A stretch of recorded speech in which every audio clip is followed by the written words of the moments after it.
ஓம் சாய்நாதனே போற்றி. வாழ்க வையகம், வாழ்க வளமுடன். அனைத்து உறவுகளுக்கும் இனிய வணக்கம். கடன் இல்லாத மனிதனே இல்லை. பணக்காரனுக்கும் கூட அவன் தகுதிக்கு ஏற்ப கடன் நிச்சயமாக இருக்கும். கடனே இல்லாமல் நான் வாழ்ந்து காட்டுகிறேன் என்று நீங்கள் சவால் விட்டாலும் கிரகங்களும் விதியும் உங்களை எப்படியாவது கடன் வாங்க செய்துவிடும். அப்படி கடன் தொல்லையால் அவதிப்படுபவர்கள் ஏராளமாக இருக்கச் செய்கின்றார்கள். பல்வேறு பரிகாரங்களை செய்து கடன் தீர வேண்டிக் கொள்கின்றனர். என்ன செய்தாலும் அவர்களுடைய கடன் மட்டும் தீர்ந்தபாடில்லை என்று புலம்புபவர்களுக்கு மிக எளிதாக செய்யக்கூடிய பரிகாரங்களை இந்த பதிவின் மூலம் பார்க்கலாம். கடன் வாங்காத மனிதர்களே இருக்க முடியாது என்பதுதான் யதார்த்தம். மனிதர்கள் மட்டுமா, எல்லா நாடுகளும் கூட கடன் வாங்குகின்றன. ஆனானப்பட்ட திருப்பதி வெங்கடாஜலபதி சுவாமியே கடன் வாங்கித்தான் கல்யாணம் செய்து கொண்டார். எனவே கடன் வாங்குவது சகஜம். அதை கட்டுப்பாட்டுக்குள் வைத்து வாழ்க்கையை செவ்வனே நடத்த வேண்டும் என்பதே பெரியோர்களின் கட்டளை. பசியோடு கூட உறங்கலாம், கடனோடு உறங்காதே என்பது ஆன்மீகம் காட்டும் அறிவுரை. ஜோதிடத்தில் நமது முன்னோர்கள் மிக முக்கியமான விஷயங்களை சூட்சமான முறையில் சொல்லியிருக்கிறார்கள். ஒவ்வொரு ராசிக்கும் கடன்கள் அடைவதற்காக என்னென்ன செய்ய வேண்டும், எவையெல்லாம் செய்யக்கூடாது, எந்தெந்த கடவுளை வழிபடலாம் என்ற பரிகார முறைகளையும் சொல்லியிருக்கிறார்கள். ஒவ்வொரு ராசிக்கும் 2ஆம் வீடு தனஸ்தானம் என்று அழைக்கப்படுகிறது. இதன் மூலம் ஒருவரின் பொருளாதாரம் சம்பந்தமான விஷயங்களை தெரிந்து கொள்ள முடியும். ஒவ்வொரு ராசியின் 6ஆம் வீடு ரண ருண ரோகஸ்தானம் என்று அழைக்கப்படும். ஒவ்வொருவருடைய மன சம்பந்தமான வலி, உடல் சம்பந்தமான வலி, ஆரோக்கியம், கடன் போன்றவைகளை நாம் 6ஆம் இடத்தின் மூலமாக தெரிந்து கொள்ளலாம். ஒருவருடைய ஜாதகத்தில் 6ஆம் இடத்தில் லக்னத்திற்கு 6ஆம் இடத்தில் எந்த கிரகம் இருந்தால் எந்த மாதிரியான பலன்கள் ஏற்படும் என்பதை பற்றி பார்க்கலாம். 6ஆம் இடத்தில் சூரியன் இருந்தால் வெப்பம் சம்பந்தமான விஷயங்கள், வெப்ப நோய் சம்பந்தமான விஷயங்களும், அரசு சார்ந்த கடன்களும் இருக்கலாம். சந்திரன் இருந்தால் நீர் சம்பந்தமான பிரச்சனைகளும், சீக்கிரமே அடையக்கூடிய கடனும் இருக்கலாம். செவ்வாய் இருந்தால் இரத்தம் சம்பந்தமான பிரச்சனைகளும், பூமி சம்பந்தமான கடனும் இருக்கலாம். இவர்களுக்கு மருத்துவ செலவுகள் அடிக்கடி ஏற்படும். புதன் இருந்தால் நரம்பு சம்பந்தமான பிரச்சனைகளும், பணம் சம்பந்தமான பிரச்சனைகளும் இருக்கலாம். குரு இருந்தால் வயிறு சம்பந்தமான பிரச்சனைகளும், தெய்வ கடன் சம்பந்தமான விஷயங்களும் இருக்கலாம்.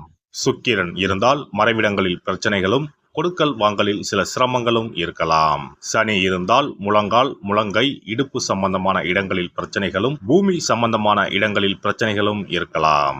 ராகு இருந்தால் முகம் சம்பந்தமான பிரச்சனைகளும், பூர்வீக வழியில் சொத்துக்கள் பிரச்சனைகளும் இருக்கலாம். கேது இருந்தால் ஞாபக மறதி சம்பந்தமான விஷயங்களில் சிறிது இரக்கங்களும், கையிருப்பு சம்பந்தமான பிரச்சனைகளும் ஏற்படும். இனி உங்கள் ராசிக்கான கடன் தொல்லை நீக்கும் வழிபாடுகள் என்ன, ஆன்மீகம் காட்டும் பரிகாரங்கள் என்னென்ன, செல்ல வேண்டிய ஸ்தலம் என்ன என்பதனை பற்றி காண்போம். உங்கள் வாழ்வில் கடன் அடைந்து வளமும் நலமும் செல்வ செழிப்பும் பெற்று வாழ்வில் உயரிய நிலையை அடைய எல்லாம் வல்ல எம்பெருமானை வேண்டி விரும்பி கேட்டுக்கொள்கிறேன். மீனராசி. மீனராசி என்பது காலப்புருஷ தத்துவத்தில் 12வது ராசியாக உள்ளது. மீனராசியின் அதிபதி குரு பகவான். மீனராசிக்காரர்கள் நடுத்தர உயரத்தை கொண்டவர்கள், கம்பீரமாக காட்சியளிப்பவர்கள், பரந்த மனப்பான்மையும் கொண்டவர்கள், எந்த நேரத்திலும் நேர்மையை கடைபிடிப்பவர்கள், நிதானமாக முடிவுகளை எடுப்பீர்கள். மற்றவர்களிடம் எளிதாக பழகக்கூடியவர்கள், யாராலும் இவர்களை சீக்கிரம் புரிந்து கொள்ள முடியாது. பெண்ணாக இருந்தாலும் ஆணாக இருந்தாலும் முன்னெச்சரிக்கையுடன் செயல்படுவார்கள். சிரித்து பேசியபடியே தங்கள் காரியத்தை சுலபமாக சாதித்துக் கொள்வார்கள். அடுத்தவரிடம் கைகட்டி வேலை பார்ப்பதை விட சொந்த தொழிலே அதிகமான மீனராசிக்காரர்கள் செய்வார்கள். மீனராசிக்காரர்கள் பொருளாதார நிலையை பொறுத்தவரை தனம், வாக்கு, குடும்பஸ்தானாதிபதியாக செவ்வாய் பகவான் விளங்குவதால் உங்களுக்கு பொருளாதார நிலை பொறுத்தவரை சுமூகமாக இருக்கும். பணம் சம்பாதிப்பதில் வல்லவர்களாக இருப்பீர்கள். சொத்துக்கள் உங்கள் பெயரில் இருப்பதை விட உடன் இருப்பவர்கள் பெயரில் வாங்கினால் நிலைக்கும். பணம் சம்பந்தப்பட்ட அனைத்து விஷயங்களிலும் உங்கள் பெயரை 2வதாக பயன்படுத்துங்கள். இவர்கள் வளர்பிறையில் திங்கள், வியாழன் ஆகிய நாட்களிலும், தேய்பிறையில் ஞாயிறு, வியாழன் ஆகிய நாட்களிலும் கடன் கொடுப்பதை, வாங்குவதை தவிர்ப்பது நல்லது. கடன் அடைவதற்கான பரிகாரம்: சிவன், முருகன் கோவில்களுக்கு சென்று வழிபாடு செய்து வர நன்மை தரும். கிழக்கு தெற்கு நோக்கி கடனை அடைப்பது நன்மை தரும்.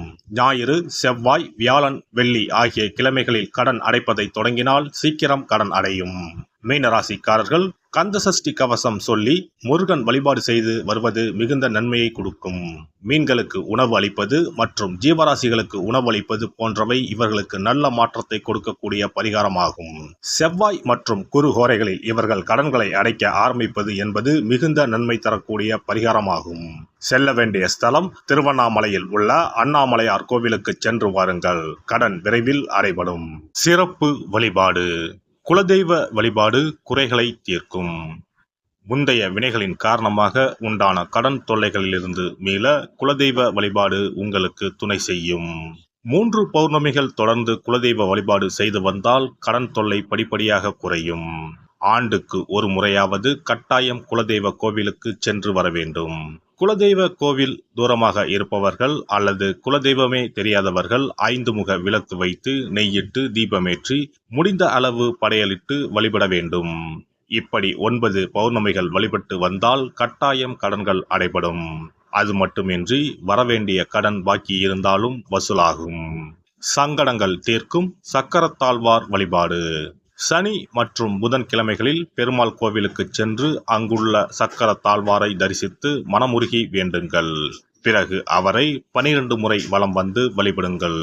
துளசி மாலை சாற்றி வேண்டிக் கொள்ளுங்கள். நிச்சயம் கடனால் உண்டான சங்கடங்கள் நீங்கும். கோமாதா வழிபாடு குறைகளை தீர்க்கும். செல்வத்தின் அம்சமான கோமாதாவின் வழிபாடு உங்களை நிச்சயம் காக்கும். காலையில் விழித்ததும் பசுமாட்டை காண்பது தீர்வு கொடுக்கும். மேலும் ஒரு முறையாவது பசுவுக்கு கீரையும் பழமும் கொடுப்பது நல்லது. திருமகள் உரையும் பசுவின் பின்புறத்தை தொட்டு வணங்குவதும் செல்வம் சேர வழி தரும்.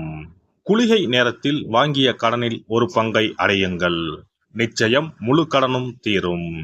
அதுபோல குளிகை நேரத்தில் கடனே வாங்காதீர்கள். அடகு வைத்த நகைகள் வீடு வந்ததும் நன்கு சுத்தம் செய்து மஞ்சள் நீரில் போட்டு பூஜை அறையில் ஒரு நாள் வைத்த பிறகே உபயோகப்படுத்துங்கள்.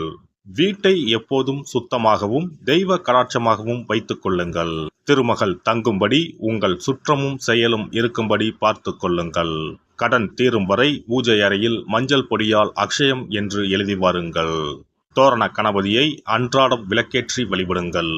சதுர்த்தி நாட்களில் நைவேத்தியம் சமர்ப்பித்து வழிபடுங்கள். நிச்சயம் கடன் தீரும். ருண விமோசன பைரவர் வழிபாடு கட்டாயமாக உங்களின் எல்லா கடன்களையும் தீர்க்க உதவும். அதுபோல பிரதோஷ வழிபாடு நிச்சயம் எத்தனை பெரிய கடன்களையும் படிப்படியாக தீர்க்க உதவும். அதுபோல பஞ்சமி தினத்தில் அம்பிகையை எண்ணி விளக்கேற்றி வழிபட்டால் கடன் பிரச்சனைகள் தீரும். வெண்கலம் அல்லது பித்தளை விளக்கு வாங்கி வசதியில்லாத சிவாலயத்துக்கு தானம் கொடுக்கலாம். செவ்வாய் பகவானின் திருவருள் இருந்தால் கடன் இல்லாத வாழ்க்கை அமையும். விரய செலவுகள் குறையும். எனவே செவ்வாய் தோறும் செவ்வாயின் அதிபதியான முருகப்பெருமானை வணங்கி வேண்டலாம். சஷ்டி கவசம் பாடி சஷ்டி விரதம் இருப்பதும் கடன் சுமைகளை அறவே ஒழித்துவிடும். எல்லாம் வல்ல இறையருளால் நீங்களும் உங்கள் அன்பு குடும்பமும் உடல் நலம், நீலாயுள், நிறை செல்வம், உயர் புகழ், மெய்ஞானம் ஓங்கி வாழ்க வளமுடன். இந்த வீடியோ பதிவு உங்களுக்கு பிடித்திருந்தால் லைக் பண்ணுங்க, கமெண்ட் பண்ணுங்க, ஷேர் பண்ணுங்க. மறக்காம சப்ஸ்கிரைப் பண்ணுங்க. பக்கத்துல இருக்கிற பெல் பட்டனை கிளிக் பண்ணுங்க. நன்றி, வணக்கம். ஓம் நமச்சிவாய. சிவாய நம.